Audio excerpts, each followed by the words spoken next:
Aleluia. Glória a Deus. Graças a Deus. Saúde a igreja com a paz do Senhor Jesus. Mais uma vez, mais um domingo aqui de manhã, nós levantamos da nossa cama para apresentarmos o nosso corpo como sacrifício vivo, santo, agradável, que é o nosso culto, né? Agradeço a Deus por ter mantido cada um de vocês fiel para estar na sua presença e ouvir a palavra, né? Os intentos do seu coração para conosco, né? Pois a palavra de Deus diz: pois eu sei os pensamentos que eu tenho sobre vós, não pensamentos de mal, mas sim pensamento de paz e prosperidade, para dar aquilo que o vosso coração almeja. Então, graças a Deus porque vocês têm mantido fiel a essa palavra, têm apresentado o seu corpo como sacrifício vivo, santo, agradável, que está no culto racional. Aleluia. Obrigado, Jesus, por tudo que tem feito por todos nós aqui. E sem mais delongas, nós vamos agora para a palavra de Deus. Eu peço a você que abra o seu coração, aleluia, para que a palavra de Deus venha habitar ricamente, né, em coração de cada um de nós que estamos aqui. Então eu convido os irmãos, sem mais demora, a abrir a nossa Bíblia, lá no livro de João. Glória a Deus. Glória a Deus. Nossa pregação está João, logo no primeiro capítulo. Essa é a nossa pregação de hoje. Amém. Presta atenção. Nós vamos ver aqui. Opa. Esse aqui é sujo. Glória a Deus. Glória a Deus. Glória a Deus. O Senhor é bom, sua misericórdia dura para sempre. Nós vamos ver uma mensagem, talvez, que é uma mensagem que pouco se ouve pregar, né, nos púlpitos, pelas pessoas, né, a respeito do nosso grande Deus, eterno, verdadeiro Espírito. Glória a Deus. Aleluia. Aleluia. Amém. Glória a Deus. Amém. Vamos prestar atenção ao que diz a palavra do Senhor, João capítulo 1, versículo 1 em frente.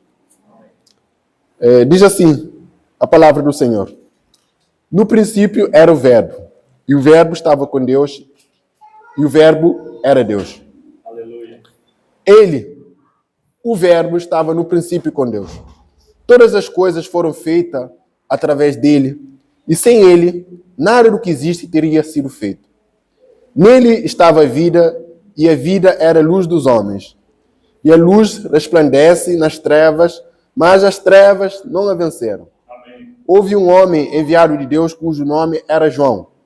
Ele veio como testemunho para que testificasse a respeito da luz, a fim que todos viessem a crer por intermédio dele. João não era luz, mas foi enviado para testemunhar a luz. A palavra é a luz verdadeira, que ilumina ao mundo. Não, a palavra é a luz verdadeira, que vindo ao mundo ilumina toda a humanidade. Aquele que é a palavra, o Verbo, estava no mundo. O mundo foi feito através dele, mas o mundo não o conheceu. Ele veio para que era seu, mas os seus não o receberam.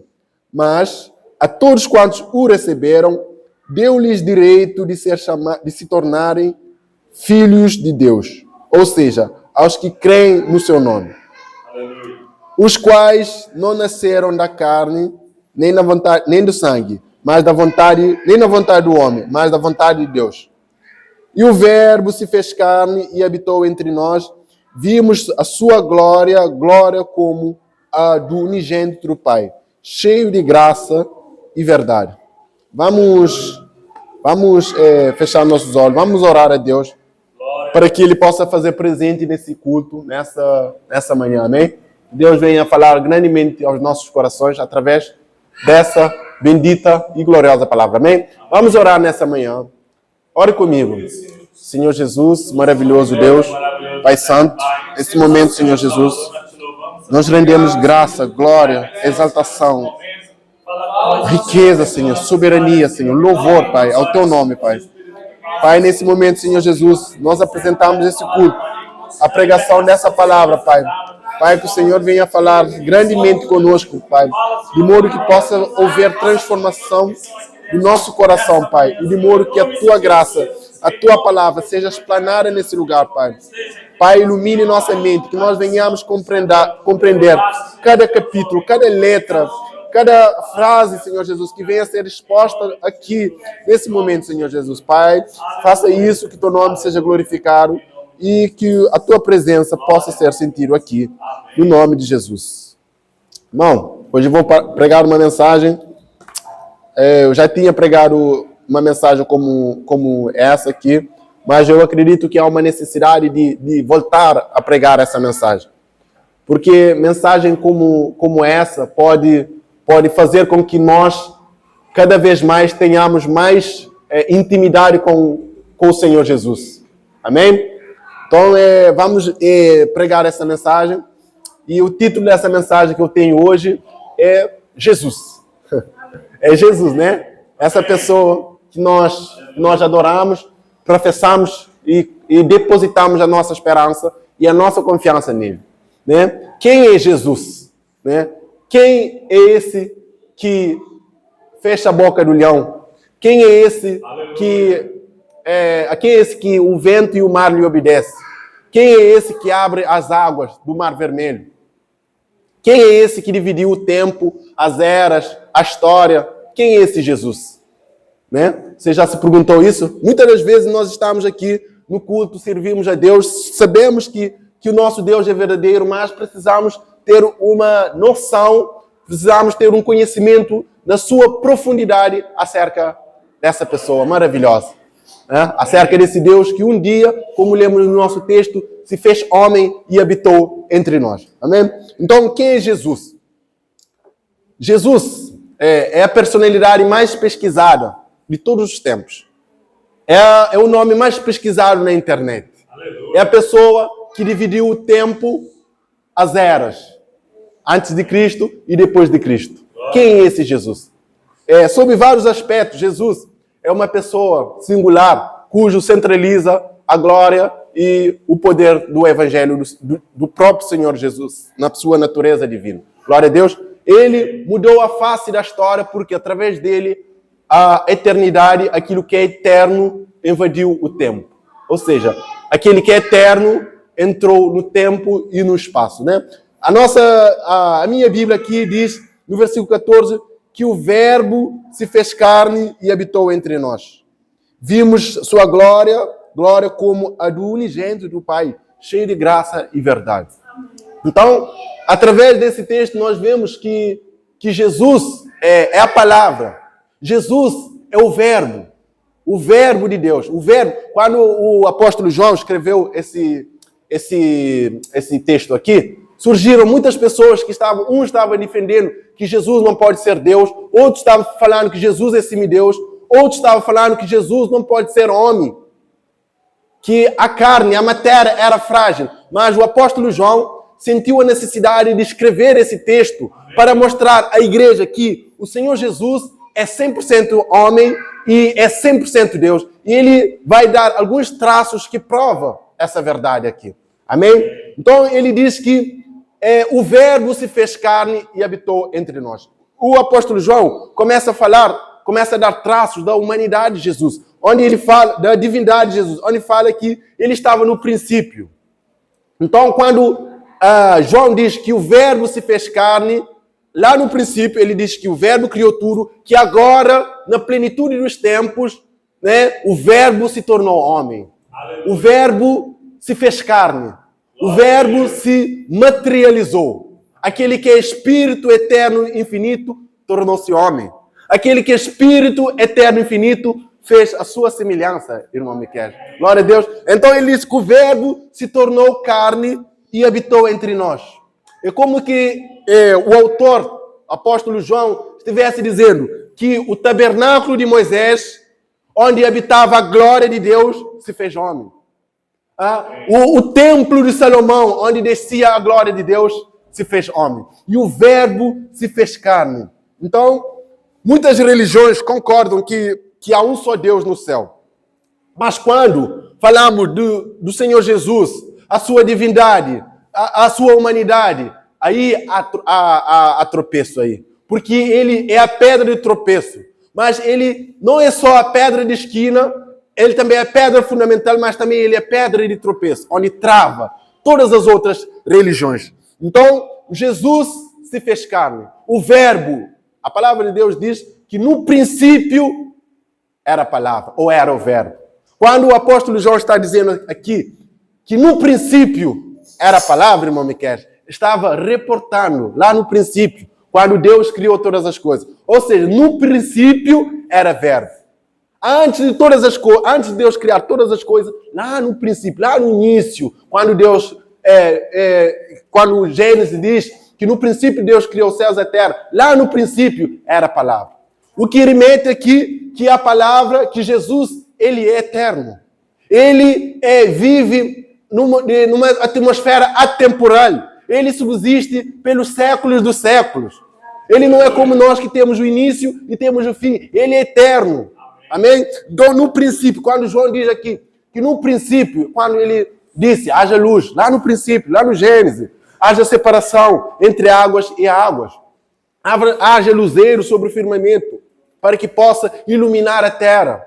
Então, no princípio, era Deus. E a Bíblia diz que essa palavra, esse verbo, presta atenção que o verbo é uma ação. Quando eu estou dizendo, por exemplo, estou andando, é uma ação que eu estou fazendo. O irmão Miquel está me vendo, é uma ação. Quando o apóstolo João diz que no princípio era o verbo, ele estava dizendo, no princípio era a ação de Deus sobre a obra criacionista. Amém? Era a ação de Deus lá no início, criando todas as coisas. Mas no versículo 1 diz que Deus não só estava no princípio criando todas as coisas, mas que no princípio aquele Deus que estava, aquela palavra, que é o próprio Deus que estava criando todas as coisas, é o próprio Deus. Mas também, quando ele diz, no princípio era Deus, no princípio era a palavra, ele estava dizendo, tem uma conotação bem profunda, que no princípio era o conhecimento de Deus.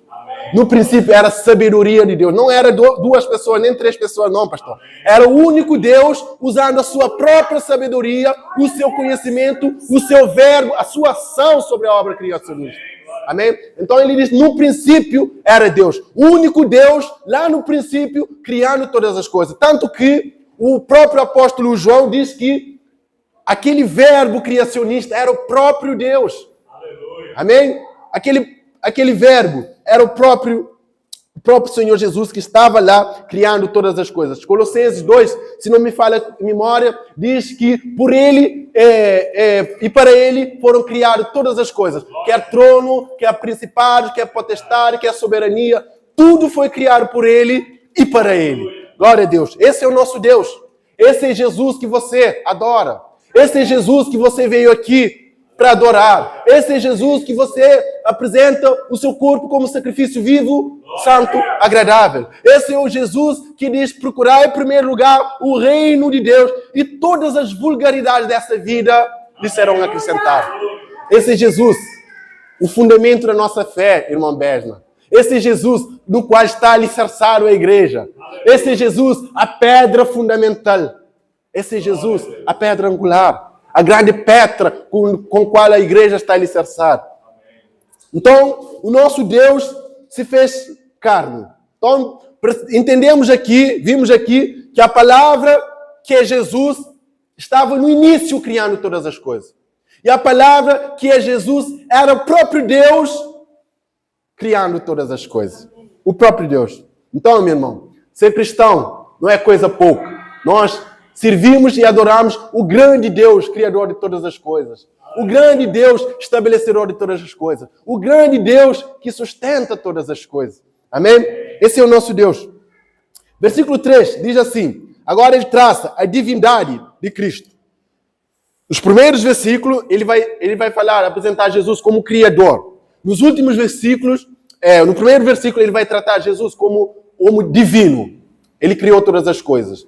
Mas nos últimos versículos, ele vai tratar Jesus como pleno homem. Assim como você, irmão Ben. Assim como você, irmão Miquel. Assim como você, pastor Celino. Assim como você, missionário Renato. Ele se tornou homem. Ele se tornou homem igual a nós. Mas no verso 3 diz assim, todas as coisas foram feitas por ele e sem ele, Jesus, nada do que foi feito nada que, deixa eu ver aqui, nada que existe teria sido feito.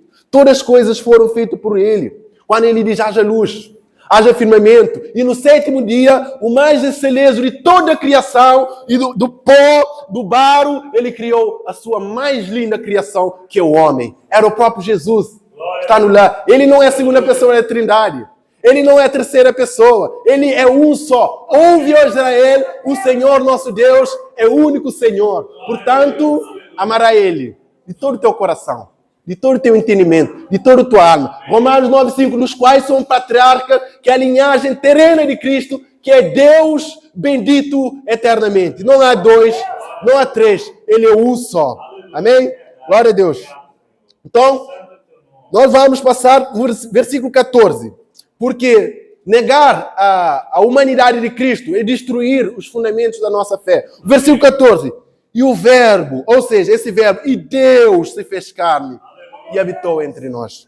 E Deus se fez carne e habitou entre nós. Tornou-se a semelhança humana. Ele recebeu a natureza humana. Quando João diz que o verbo se fez carne, João está querendo dizer que o próprio Deus, versículo 1, diz que o verbo era Deus. O próprio Deus se fez carne.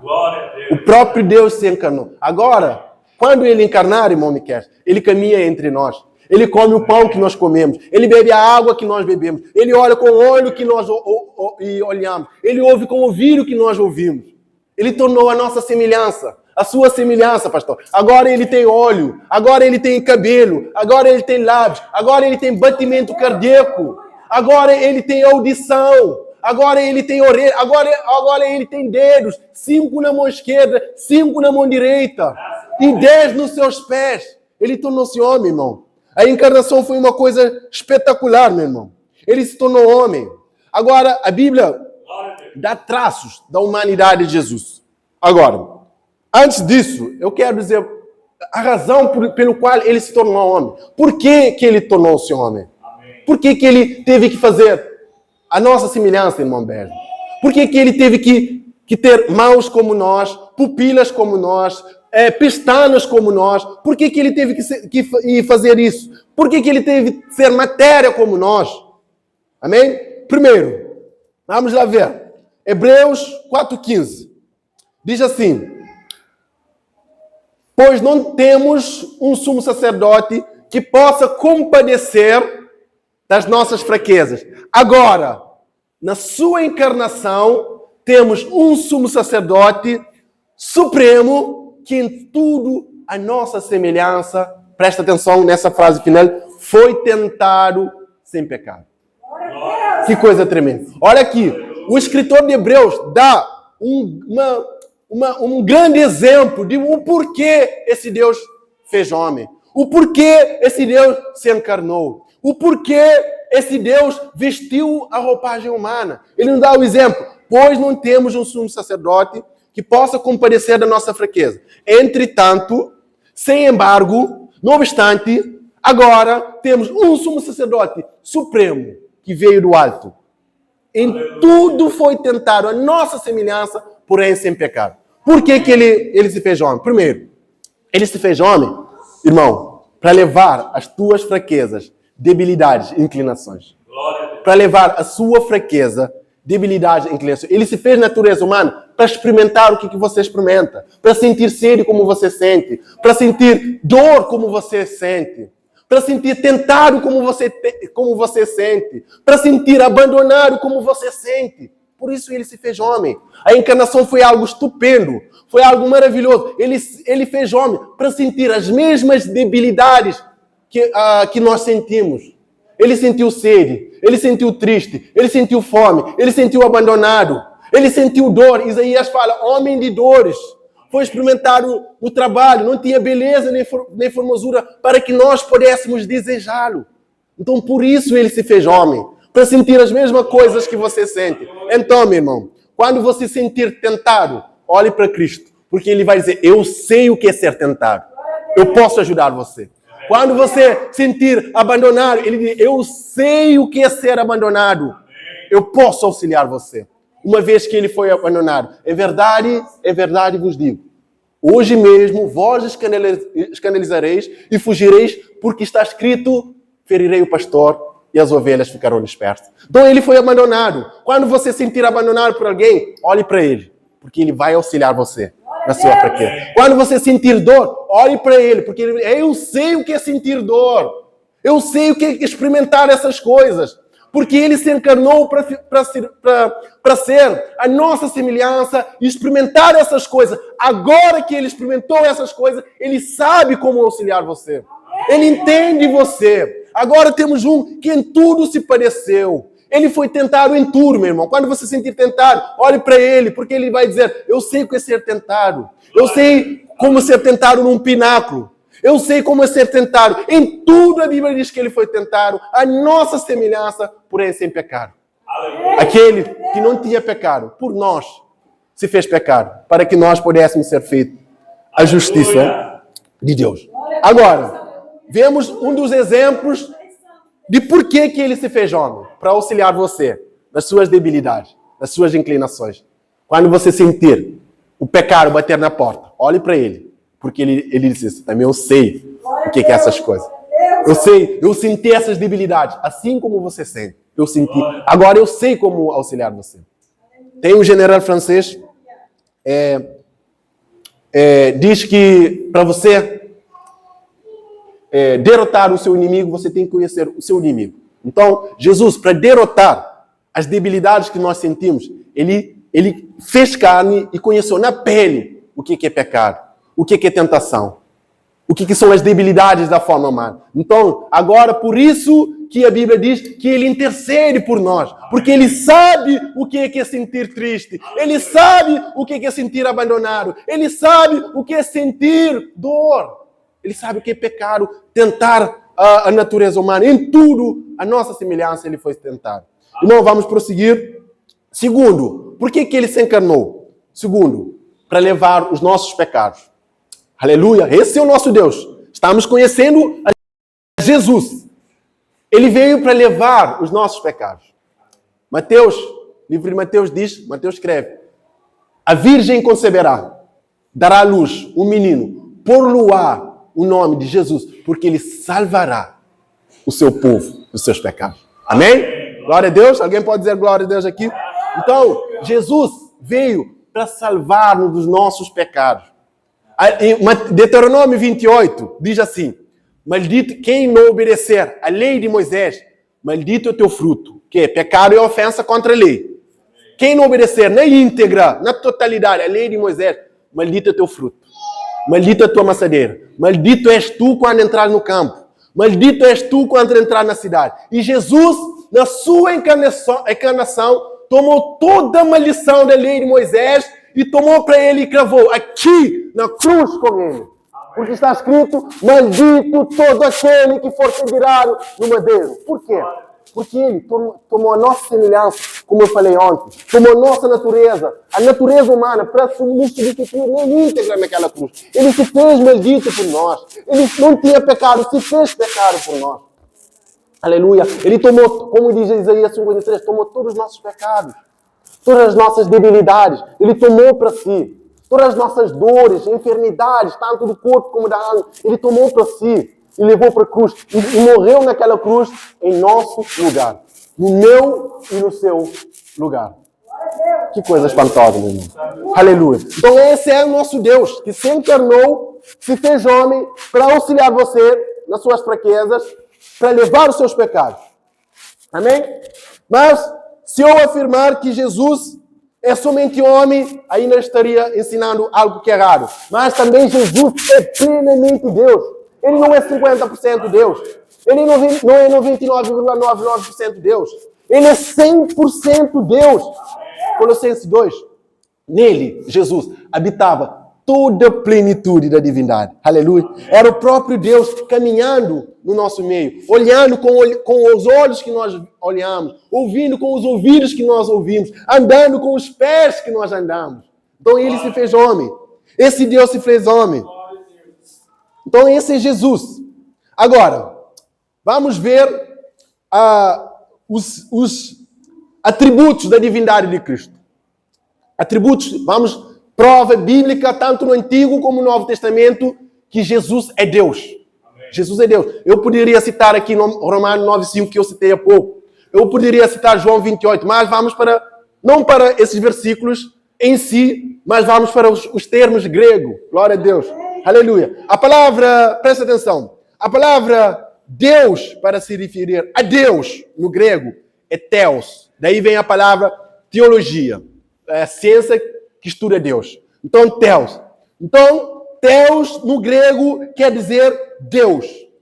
Se a Bíblia, a palavra de Deus, que nos norteia, utiliza a palavra theos para Deus, para Jesus, então quer dizer que esse homem que encarnou, que se fez carne, esse Deus que se encarnou, se fez carne, é Deus. Aleluia.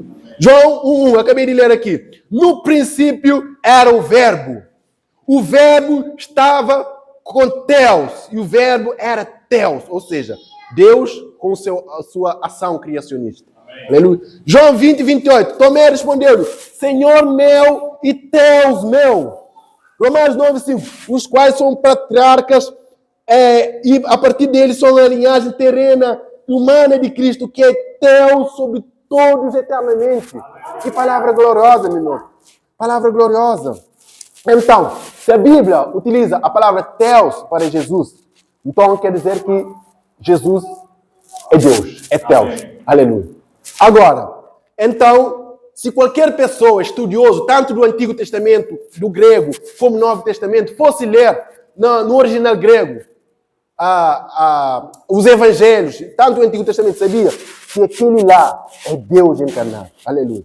Também, no Antigo Testamento, a expressão usada para Senhor, em grego, é Kyrios.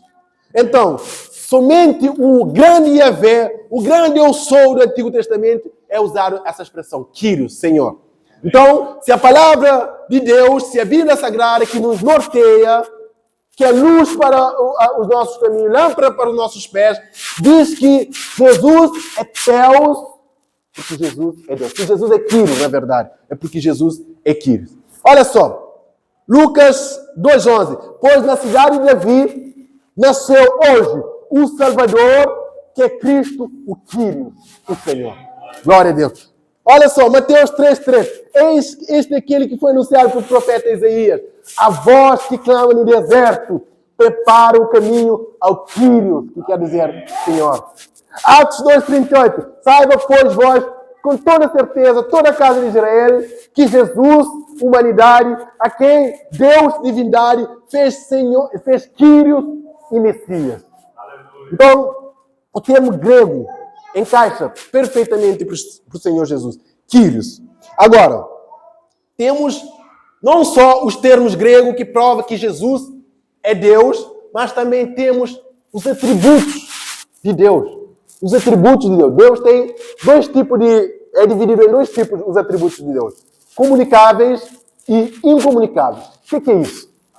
Atributos comunicáveis são atributos que Deus comunica, partilha com o homem. Por exemplo, eu anotei aqui, a justiça, ele partilha com o homem, Deus é justo, o homem tem a justiça. O amor, ele partilha com o homem, Deus é amoroso, partilha com o homem.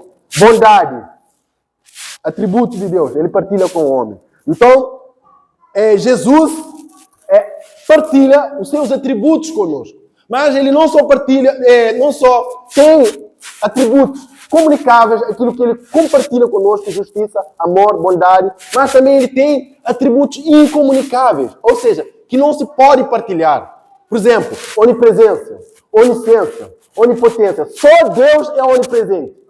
Só Deus é onisciente. Só Deus é onipotente. Aleluia.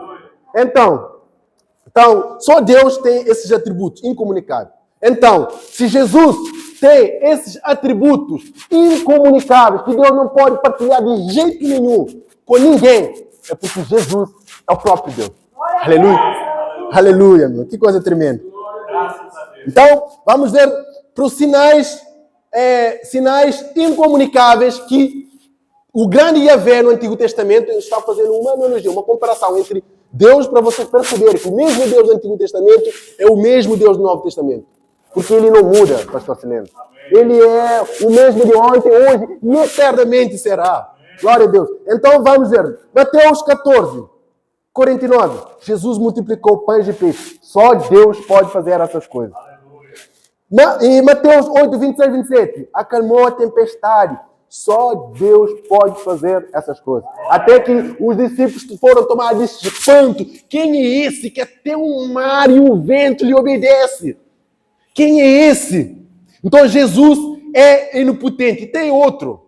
A eternidade. Só Deus é eterno. Miqueias 5, 2. E tu, Belém de Eufrates, de modo algum és o menor. És o mais pequeno, és o mais insignificante de todo Israel, pois de ti sairá aquele que governará meu povo, cujas origens são desde a eternidade. Ou seja, Jesus é eterno. Só Deus é eterno. E aqui a Bíblia diz que aquele que vai se encarnar, ele é eterno. Ou seja, ele não tem começo, ele não tem fim, ele é eterno. Terceiro, onisciência.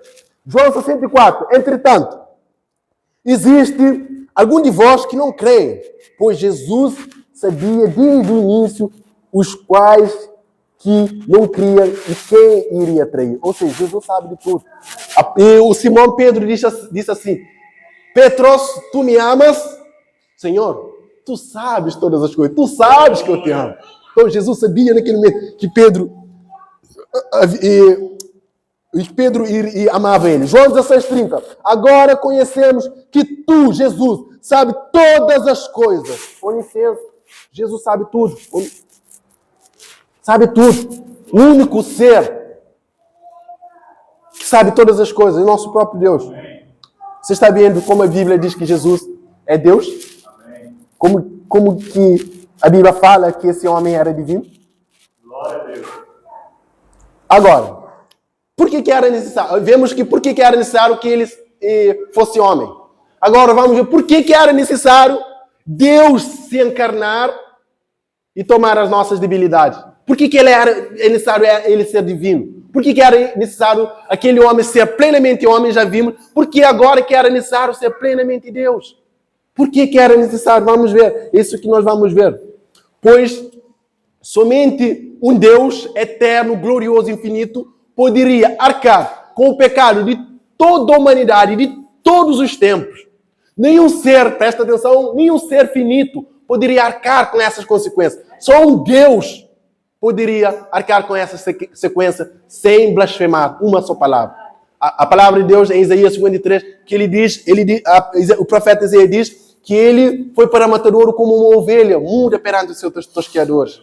Então ele não abriu a boca, ele não reclamou. Só um Deus poderia arcar com tamanha pena. Glória a Deus. Aleluia. Então, é o que diz a 1 João. Confirma a divindade de Jesus. Sabemos que Jesus é vindo e tem nos dado entendimento para reconhecermos aquele que é verdadeiro. E nós estamos naquilo que é verdadeiro, irmão. Quando o apóstolo João, nós estamos naquele que é verdadeiro. Ele está querendo dizer, vocês que professam Jesus, com o único Deus verdadeiro, vocês estão naquilo que é verdadeiro. Ele não só diz que vocês estão na verdade, naquilo que é verdadeiro. Ele fala, ele completa. Este é o verdadeiro Deus e a vida eterna. Glória a Deus, que coisa tremenda. Esse é o nosso Deus, meu irmão. Esse é o nosso Deus. E tem mais ainda. Traços que falam que Jesus é Deus. Apocalipse 19:16. E no manto e na sua coxa está escrito Rei dos Reis e Senhor dos Senhores, meu irmão. Tudo deve apontar para Ele, meu irmão. João 16:13 e 14. Quando o Espírito da verdade vier, Ele não falará de si, mas me glorificará. Falará tudo que é meu e vos anunciará tudo que eu tenho vos dito, meu irmão. Aleluia. Tudo que eu vos tenho vos dito. Agora, vamos entrar num campo muito importante aqui. Presta atenção, eu gostaria que você prestasse atenção. Aleluia. Tudo deve, com esse texto de João 16, nos indica que tudo deve apontar para Cristo. Se o próprio Espírito Santo, o próprio Espírito de Cristo veio e apontou para Ele, também deve ser a nossa vida. A nossa vida, irmão Berna, deve apontar para Ele. O nosso padrão de santidade deve visar glorificar o nome dEle. O nosso compromisso com Ele deve visar glorificar o nome dEle. Agora, deixa eu fazer uma pergunta para você. O teu padrão de vida visa glorificar o nome dEle? Aleluia. As tuas atitudes visam a glorificar o nome dEle? Então, o Espírito Santo aponta para Cristo. Ó, o Espírito Santo é como essa câmera aqui. Foca naquele que está pregando. O Espírito Santo aponta para Cristo. É iluminar. É convergir tudo e todos para a pessoa bendita de Cristo. Assim deve ser a nossa vida, meu irmão. O Espírito Santo é como um holofote que aponta para Cristo. Sabe aquele lá, humorista que está, por exemplo, o Whindersson Nunes, quando está contando os seus humores, todas as luzes focam nele. O Espírito Santo é assim, aponta para Cristo. O que você quer dizer? Eu quero dizer que o Espírito Santo, quando vier, promoverá Cristo. Ele não falará de si, ele falará de tudo aquilo que os discípulos, que a igreja tem ouvido. Por isso, que dia do Pentecostes, Pedro, cheio do Espírito Santo, cheio do Espírito da verdade, arrependei-vos e cada um de vós seja batizada em nome de Jesus para perdão dos vossos pecados e recebereis o dom do Espírito Santo. Alguém pode dizer glória a Deus nesse lugar? Aleluia! O Espírito da verdade. Ou seja, o Espírito Santo, pastor, falou daquilo que Jesus tinha falado em Mateus capítulo 18.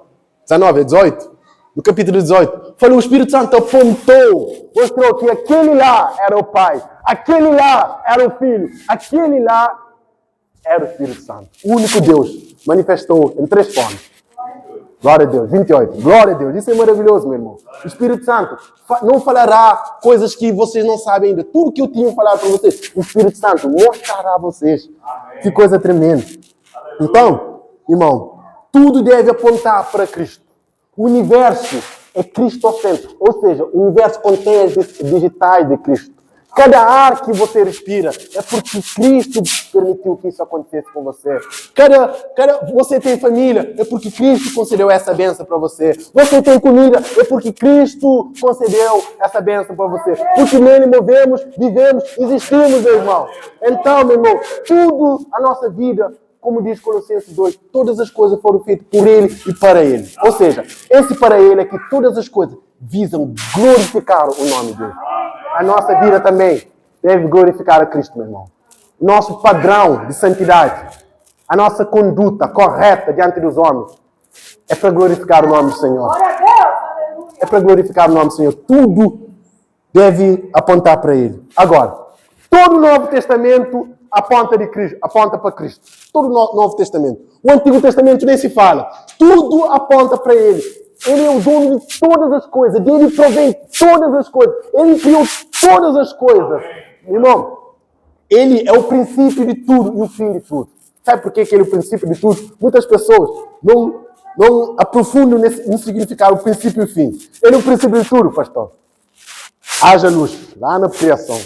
Ele é o fim de tudo, pastor. Amém. Quando ele diz amém, que a graça do Senhor esteja convosco. E a igreja diz amém. Ele é o fim de tudo. Ele é o amém, meu irmão.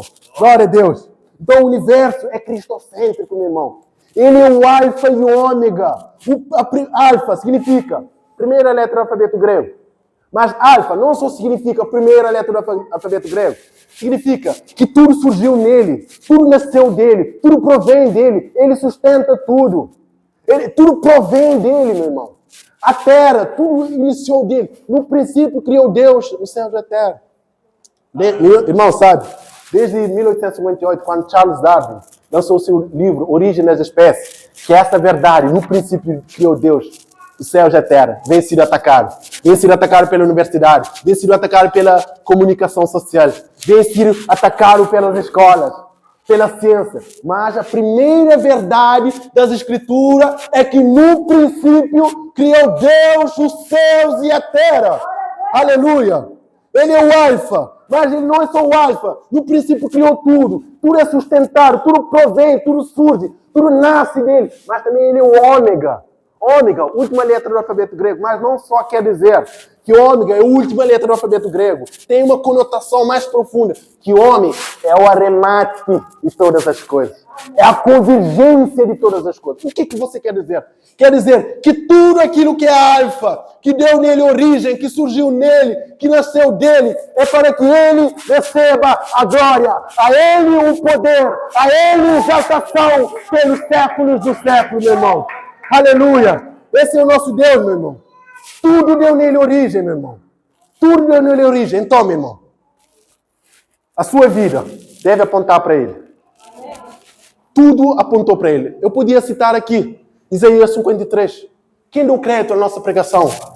A quem foi revelado o braço do Senhor? Pois Ele foi subindo como terno numa terra árida, não tinha beleza nem formosura. Enquanto nós reputávamos ferido e aflito de Deus, mas verdadeiramente Ele estava tomando os nossos pecados. Fala de Cristo, irmão Miquel. Eu podia citar o Salmo 24 aqui. Levantai, ó portas, as vossas cabeças, e levantai, ó entradas eternas, que entrará o Rei da Glória. Aí um anjo. Quem é esse Rei da Glória? O Senhor dos Exércitos. Ele é o Rei da Glória. O Senhor, poderoso na guerra, poderoso na batalha. Ele é o Rei da Glória. Essa profecia do Salmo 24 cumpriu na ascensão de Cristo em Atos 1, quando ele diz: agora, todo poder foi me dado nos céus e na terra. Dado essa palavra, ele exulta o céu. Quando ele exulta o céu, com a autoridade que lhe foi dada, ele abre os portais da glória. E os anjos lá no céu, mas quem é esse homem? Quem esse homem pensa que é? Quem esse homem pensa que é para entrar por esses portais? Aí um anjo mais poderoso diz assim: o Senhor dos Exércitos. Ele é o Rei da Glória. E ele está entrando por essas portas. Então esse é o Deus que você serve, Ber. Esse é o Deus que cuida de nós. Esse é o Deus que nos abençoa. Esse é o Deus que nos dá a vitória nas regiões celestiais. E quando ele exulta ao céu, missionário Nário, sabe onde que ele vai sentar? Ele não vai sentar no tronozinho, nos atos. Não. Ele não vai sentar no jardim. Não. Quando ele vai para o céu, ele vai sentar no teu trono. Aleluia. Muitas pessoas pensam que Jesus tem outro trono lá no céu. Tem 2 tronos lá no céu, pastor. Mas há um só trono. Quando Jesus exulta ao céu, o trono que ele vai sentar é o trono de Davi, é o trono do Pai, é o trono do Rei dos Reis, Senhor dos Senhores. Aleluia! Glória a Deus! Então esse é o nosso Deus, meu irmão. Ele já sentou há 2000 anos, ele já sentou no seu trono e governa todo o universo, meu irmão. Todo o universo, meu irmão. Todo o universo. Mas antes dele ir sentar no seu trono, ele tem que fazer uma coisa. Ele tem que fazer algo. Quando ele venceu na cruz, a Bíblia diz: solta as ânsias da morte. Ou seja, a morte não conseguiu segurar ele. A morte não conseguiu deter ele. Mas no 3º dia, meu irmão, os correntes começaram a soltar. Pá, pá, pá. Nenhuma corrente ficou sobre ele, meu irmão. Nenhuma corrente. Ao 3º dia, ele ressurgiu dos mortos. Mas antes, ele tem que fazer uma coisa. Vai despojar principados e potestades de toda a sua autoridade. Agora, o diabo não tem autoridade sobre os seus. Agora, o diabo não tem autoridade sobre aqueles que creem verdadeiramente. Aqueles que confessam como seu único Senhor e Salvador. Mas não só confessam, mas crê com seu coração para a glória do Senhor Jesus. Aleluia. Então esse é o nosso Deus, meu irmão. Aquele nós professamos. E eu não estou aqui falando de qualquer um. Eu não estou aqui vim falar de Joe Biden. Eu não vim aqui falar de Xi Jinping. Eu não vim falar aqui de Maria, Confúcio, John Lennon. Não. Eu estou falando aqui no 3º dia. Solta as ânsias da morte, Pedro. Solta as ânsias da morte. Então esse é o nosso Deus, meu irmão. Quando o diabo, ele estava nas regiões celestes, acusando, Apocalipse fala disso, acusando os filhos de Deus. Não foi assim com Jó? Olha, ele foi lá no meio dos anjos disfarçados. Olha, esse homem Jó aí só te serve porque o Senhor dá tudo para ele. Tira tudo dele e vê se ele consegue. Ou seja, o diabo tinha acesso a Deus. Mas quando ele vence na cruz, ele derrota o diabo, irmão. Ele destrona principados e potestades e reduziu-os a ridículos, irmão. Glória a Deus, ele reduziu a ridículos. Esse é o nosso Deus, meu irmão. Senhor Jesus, esse é o nosso Deus. Vai reduzir. Agora, os principados e potestades não têm mais autoridade sobre a igreja. Não tem mais autoridade sobre os que creem. Ele destronou ele, despojou. Sabe que essa expressão despojou? O apóstolo Paulo, que escreveu isso, ele era romano, ele sabia o que significava despojar. Quando um general, por exemplo,